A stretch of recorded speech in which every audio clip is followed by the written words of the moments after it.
کہ آپ نے ایک اچھے شخص کو چنا. آپ نے ان لوگوں کو بھی دیکھ لیا جو 35 سال دو مرکزی وزارتوں پہ صوبوں میں قومی اسمبلی میں رہے. تو صالح محمد خان کی یہ پہلی بار ہے اور یہ صرف پارلیمنٹری سیکرٹری ہوا ہے. خدا اسے وزیر بنائے اور اس سے بھی دگنے کام کرے گا. آج میں آپ کو یہ بتاتا چلوں کہ ترقی دو قسم کی ہوتی ہے. ایک ذہنی ترقی ہوتی ہے اور ایک معاشرتی ترقی ہوتی ہے. جب قوم ذہنی طور پہ ترقی کر جائے تو معاشرتی ترقی خود آ جاتی ہے. یہ تبدیلی جس کی صورت میں صالح محمد خان ممبر ہوئے، یہ آپ لوگوں کی ذہنی ترقی تھی کہ ذہن نے ایک اچھے آدمی کا چناؤ کیا. اور جب آپ اچھا چناؤ کریں گے اس کے نتیجے بھی اچھے نکلیں گے. آج یہاں پہ میں یہ بھی کہتا چلوں کہ لیڈر کون ہوتا ہے. ضروری نہیں کہ لیڈر ملات میں پیدا ہو، ضروری نہیں کہ لیڈر تخت پہ بیٹھا ہو. اگر لیڈر ہے تو وہ اگر ایک ڈھیر پہ بھی بیٹھا ہوا ہے وہ لیڈر ہے، اور اللہ کی فضل سے وہ کچھ کر کے دکھاتے ہیں. تو صالح محمد خان میں یہ صلاحیت موجود ہے.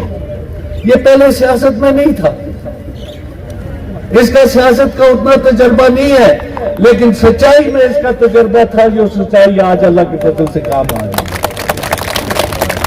میں کسی کی تعریف نہیں کرتا ہوتا. میں نے کبھی میں وزیر رہا ہوں، میں نے اپنے وزیر اعلیٰ کی بھی کبھی تعریف نہیں کی. میں کبھی وزیر رہا ہوں، میں نے وزیر اعظم کی بھی تعریف نہیں کی. میں نے تعریف کی ہے تو سچائی کی ہے. آج اس نے سچائی کی ہے اور میں اس کی مبارکباد آپ کو دیتا ہوں. میرے بھائیوں، لیڈر تو یکجا کرتا ہے لوگوں کو، لیڈر تقسیم نہیں کرتا. نبی کریم صلی اللہ علیہ وسلم نے لوگوں کو یکجا کیا. انہوں نے لوگوں کو ایک قوم بنایا، لوگوں کو ایک مذہب کی دعوت دی، اور کسی کو کسی پر فوقیت کا نہیں کہا. انہوں نے ہر انسان کو برابر سمجھا، حالانکہ اقلیتوں کو بھی انہوں نے حقوق دیے. لیڈر تقسیم تو نہیں کرتا، لیڈر تو اکٹھا کرتا ہے انسانوں کو.